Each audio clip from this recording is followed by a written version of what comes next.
अगर आपने अभी तक इस चैनल को सब्सक्राइब नहीं किया तो सब्सक्राइब कर लीजिए और सबसे इम्पोर्टेंट बेल आइकन को ऑन कर दीजिए ताकि आपको आने वाली वीडियोज़ की नोटिफिकेशन मिल सके।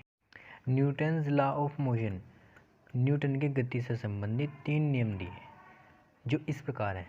लॉ ऑफ इनर्शिया, जिसे जड़त्व का नियम भी कहते हैं। सेकंड, लॉ ऑफ फोर्स, जिसे बल का नियम कहते हैं। और third, law of action and reaction, जिसे क्रिया प्रतिक्रिया का नियम कहते हैं।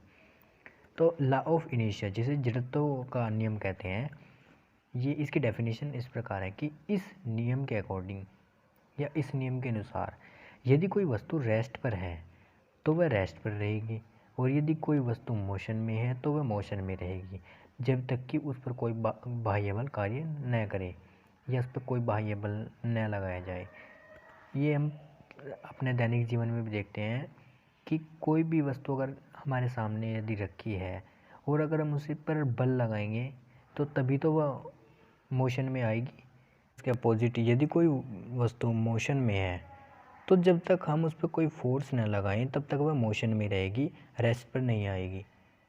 फॉर एग्ज़ाम्पल, कोई फ़ैन हमारे सामने घूम रहा है, हम उस पर बल लगाकर उसे रोकने की कोशिश करते हैं तो रुक जाएगा क्योंकि हम उस पर फोर्स लगा रहे हैं।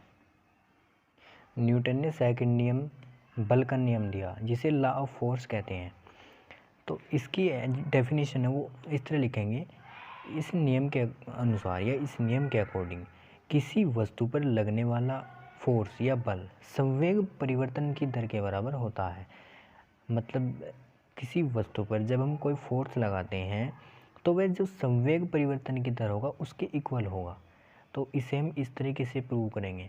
हम जानते हैं कि जो संवेग होता है वो उसे हम p से डिनोट करते हैं, p से प्रदर्शित करते हैं। तो p is equal to mv, द्रव्यमान इंटू वेलोसिटी के इक्वल होता है संवेग।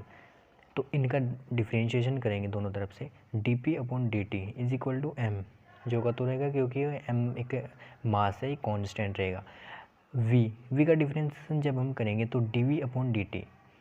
बट हम जानते हैं कि एक्सेलरेशन मीन्स त्वरण, जो त्वरण होता है वो वेलोसिटी जो हमारी चाल है उसका डिफ्रेंशिएशन होता है, या जितना समय के साथ वेलोसिटी में चेंज होगा उसे हम एक्सेलरेशन या त्वरण कहेंगे।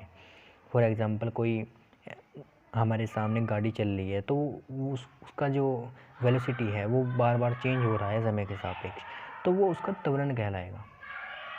तो dv upon dt is equal to a के होगा। तो ऊपर dp upon dt is equal to m, तो हम यहाँ पर dv अपॉन dt के स्थान पर a रख सकते हैं क्योंकि हमें पता है कि dv अपॉन dt के इक्वल होता है। तो ma इक्वेशन फर्स्ट आ जाएगी। And f is equal to ma, ये एक फोर्स का फॉर्मूला है, f is equal to ma, तो इसे हम सेकंड इक्वेशन मान सकते हैं। तो from equation first and second से हम लिख सकते हैं कि force is equal to ma के जगह हम dp अपॉन dt लिखेंगे इक्वेशन फर्स्ट से। तो f is equal to dp upon dt, यही तो हमें प्रूव करना था कि जो फोर्स होता है वो जो dp अपॉन dt के इक्वल होता है, मीन्स कि संवेग परिवर्तन की दर के बराबर होता है फोर्स। तो थर्ड नियम इन्होंने जो दिया था न्यूटन ने, वो था law of action and reaction, जिसे हम क्रिया प्रतिक्रिया का नियम भी कहते हैं। तो इसकी डेफिनेशन इस प्रकार है कि यदि कोई वस्तु A किसी दूसरी वस्तु B पर बल लगाती है तो वस्तु B भी उतना ही बल वस्तु A पर अपोजिट डायरेक्शन में लगाएगी। एग्जाम्पल के लिए, यदि हम किसी दीवार पर फोर्स लगाते हैं तो न्यूटन के अकॉर्डिंग वह दीवार भी अपोजिट साइड में उतना ही फोर्स लगाती है। FAB is equal to minus FBA, ये न्यूटन ने गति से संबंधित तीनों नियम